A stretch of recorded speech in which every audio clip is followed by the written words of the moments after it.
Hello friends, I am Shashank and today in this video we will be looking at a very classy example of linear seating arrangement. 9 persons are seated in a row, not necessarily in the same order. Following is some additional information regarding them. So it's always a good idea to skim through the information given before we start solving the question, because it gives us a brief idea about the question and also we are able to figure out the clues which can be taken in order to start solving the question. So here let's start with clue number 2. The only person seated between F and H is seated 2 places to the left of I. So F, and there is one person between F and H, and that person is 2 places to the left of I. 2 places to the left of I means he is second to the left of I. Okay. But here F and H, their position is not fixed. H can also come here and F can be adjacent to I. Now coming to the third clue, neither C nor D is seated at any of the extreme ends. So let's make the spaces for 9 people, 6, 7, 8 and 9. So C and D cannot come at this end as well as this end. Fourth clue, G, who is not seated at any of the extreme ends, is seated to the right of E. G is also not sitting at any of the extreme ends. And also G is sitting to the right of E. Fifth clue, E and F are seated together. Okay, so E and F are seated together, or it can be E, F and E. Now let's go back to the first clue. A is seated as many places to the left of C as D is seated to the right of B, which means if A is sitting like this, so D will be sitting same number of places away from B. This is the information which is given in clue 1. Now if we look at clue 1 very closely, we will find that A and B cannot come at the ninth position, because A is sitting to the left of C and C is not sitting at the extreme right end. So definitely A cannot come at the extreme right end, that is at the ninth position. Similar case for B. D is sitting to the right of B, so B also cannot come at the extreme right end. It is a definite case. Now if we look at F, H and I, so F and H definitely cannot come at the ninth position or at the extreme right end, because there is one person, that is I, who is sitting to their right. So it's definite that F and H will not come at the extreme right end. Now similar case for E. G is not coming at the extreme right hand side, correct? So it is definite that E will also not come at the extreme right hand. So 8 out of 9 people are eliminated. The only person left is I, and it is definite that I will come at the ninth position. Now because I will come here, so I have two arrangements which are related to I. So let me use the second arrangement first. Let me put F adjacent to I and H to the second to the left of F. Okay. Now here, according to the fifth clue, E should be seated together with F. That means E should come here, correct? And according to the fourth clue, G should be seated to the right of E. But here there is no space for G. So definitely this arrangement is not possible. So we have to consider the first possible case that we looked from the clue number 2. So I will put H adjacent to I and F one place away from H. So I will look for the second case, that is I will put H near to I and F 2 places away from H on the left hand side. And according to the fifth clue, E and F are seated together, so either E can come here or E can also come here, right? But if I put E here, again there will be no space for G.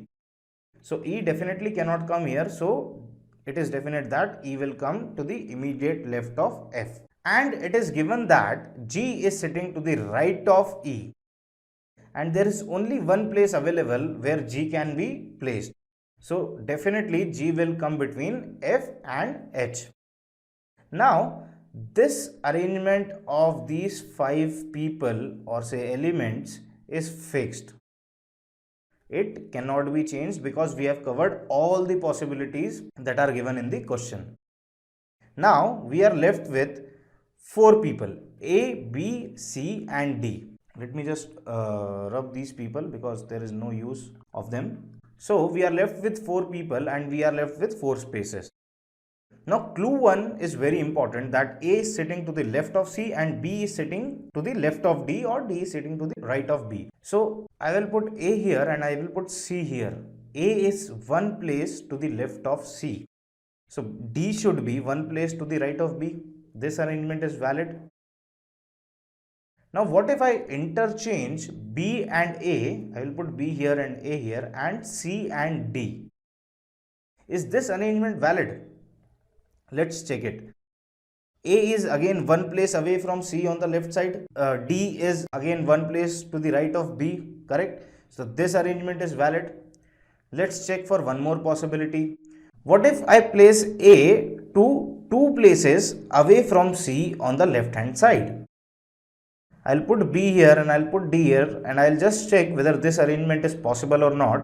A is 2 places away from C and D is 2 places away from B. So it's equal, and this case is also valid. Now again let's interchange AB and CD. I'll write B here, A here, D here and C here. A is 2 places away from C on the left and D is 2 places away from B on the right. So again this arrangement is possible. There is no other possibility for this type of arrangement. So we have got 4 cases. Now let's check for the questions. Okay, so first question here is, in how many ways can these 9 persons be seated? As we have seen that there are only 4 possibilities, so answer for this question will be 4 cases. Next question, which of the following is definitely true? Now definitely true, you have to understand it very correctly. We have 4 cases, and for a point to be definitely true, it has to be correct for all the 4 cases. Even if it is correct for 3 cases and false for 1 case, then also we cannot say that it is definitely true. So let's check each option given to us. D and E are seated together. Okay, so in this case, D and E are seated together, right?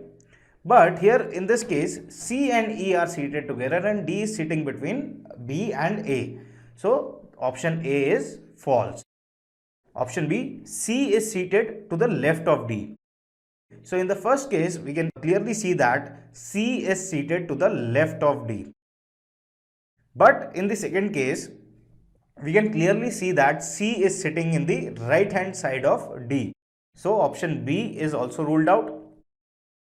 Option C, F and G are seated together. So F and G are seated together, and this arrangement, as we discussed that it is fixed, there is no other possible case for these 5 persons. So it is definitely true that F and G will be always sitting together no matter which case you take. So option C is the correct answer. Moving to the question number 3. Which of the following may be a valid representation of the seating position of the person? First one is B, A, D, C, E, F, G, H, I. E, F, G, H, I is common in all the 4 options. So we are just concerned about A, B, C and D. So first one is given as B, A, D, C. Do we have B, A, D, C here? B, A, D, C is given in the 4th case. So it's correct. Second is B, D, A, C. B, D, A, C is here. So this is also correct. Third one is A, B, C, D. A, B, C, D was our 3rd case. So it is also correct. And 4th one is A, C, B, D. A, C, B, D is the first case that we discussed. So all are correct. So the answer for this question will be option A, 1, 2, 3 and 4. So with this we are done with this question.